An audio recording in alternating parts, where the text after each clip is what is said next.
Bang in the middle of a global recession, the nation's heartbeat was extravagantly driven by a different socio-political opportunity and economic possibility. Safaricom dug its heels in to serve the nation's technological appetite. We want to know that within a few months' time, somebody can use his mobile, whether he is in Kisumu, Kisii. That is what we want to hear. I started Safaricom with 5 people. I knew very little about Kenya other than the Masai Mara. When the mobile came, it was very expensive. I remember, I think it was 94, it was cheaper to buy a house in Buruburu than buy a mobile handset. 12 months after the licensing of Kensal and Safaricom, and the numbers shot to 200,000, over 10 times what the target was. Then it became clear that this is something that we have been waiting for. We just didn't have a name for it. So all the products and services that we launched from day one, from October the 23rd in 2000, were prepaid.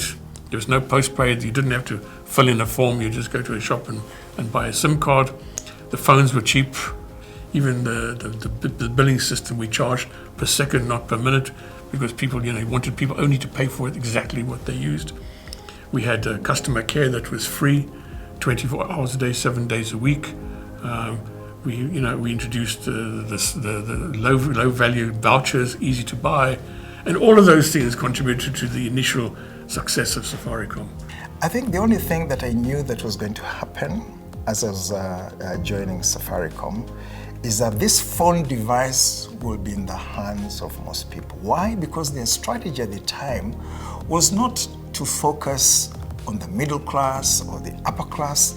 They were focusing on the people who ride on matatus. They were focusing on people in the informal settlement, how to bring them into this revolution, how to make it easy for them to communicate. And from that standpoint, I knew that this company is going to grow. Safaricom became a headline-making company. It wasn't just another company, because we impacted people's lives so much. It was a big story on the business desks. We had to learn on the trot how to cover, this new industry, because previously business was about, industries we are used to. We were very successful in terms of adding subscribers because people liked what we were selling, but we didn't have the capacity to deal with it. And so it was a very challenging time in getting money, getting the network up, keeping up to date with capacity. This little company, this upstart company could achieve so much. It was a real sense of pride that we could do it. Change was in the air, and it was no accident that the era of telephone communication would forever alter the face of business in Africa. So it was to share the wealth of Safaricom with its people, with its subscribers. It was the biggest IPO ever, because it was spread very thinly right across. So that meant people could participate in the success of Safaricom. It would allow other outside investors to invest in Kenya. The response by Kenyan and international investors was overwhelming. Having grown up from its public infancy that signified growth and empowerment towards its public ownership, Safaricom's journey was now poised for the outpouring of innovations that targeted consumer goodwill. Riding the M-PESA success was all systems go. It's a product it's really appealing because it's close to people's heart. You change people's lives dramatically by giving them this fantastic ability to have financial services on their mobile phone. When M-PESA started, like in Kenya, financial inclusion was at 23%. Today it's above 85%, largely, mostly because of M-PESA. And that's a massive statement in terms of driving and empowering people.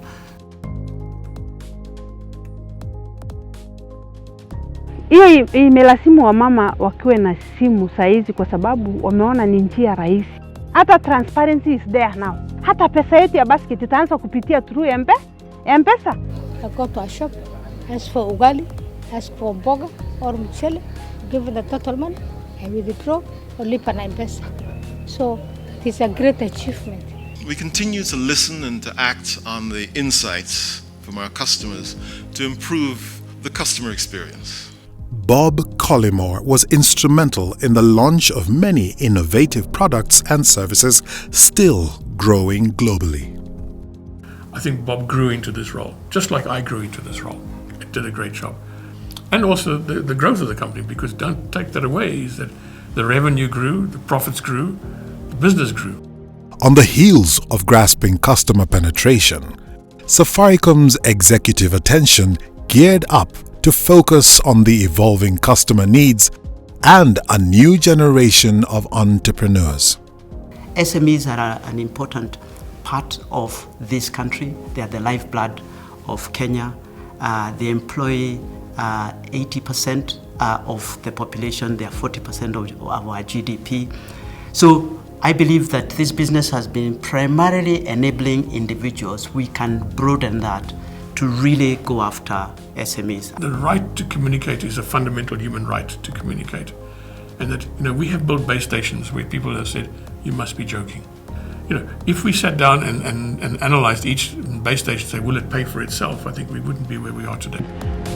Miss the risks that were associated. Hii community yetu iko juu sana kwa sababu sasa network imekuja. Safaricom na hii community unaona ni kitu moja. Safaricom has played its role and it really has an extensive network in this country which has enabled provision of connectivity in very far-flung areas, and for this we appreciate very much. Wakati network ameshafunguliwa, kila mtu anauza mbuzi yake moja, ananunua simu na credit pia. Sasa hii watu nguru ameshaingia ndani ya Kenya na ameokoa community. 45-meter tower. So the community that is around this place is... For us in Safaricom, the purpose is about transforming lives. It's about connecting our commercial objectives with improving society, empowering society to improve their social and economic well-being.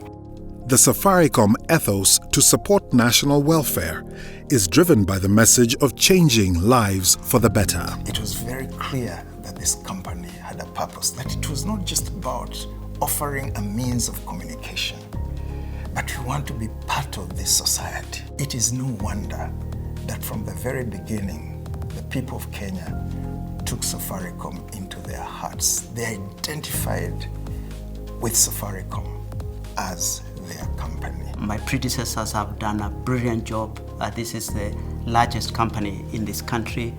And I want to make sure that it will be the largest company in 20 years to come. Safaricom is like this child that you brought up. Now I think it's graduated from university. Now they're going out into the world. And I think that's where we are with Safaricom. We need to pivot from just a telecommunications company to a full technology company. As we move to implement the digital economy blueprint, this infrastructure will be at the heartbeat of this promise. So as technology improves, we need to innovate, we need to continue to be customer obsessed and keep growing, and never forget that our customers and our society is what matters and what makes us who we are. Transforming lives for the better at 20 and going beyond.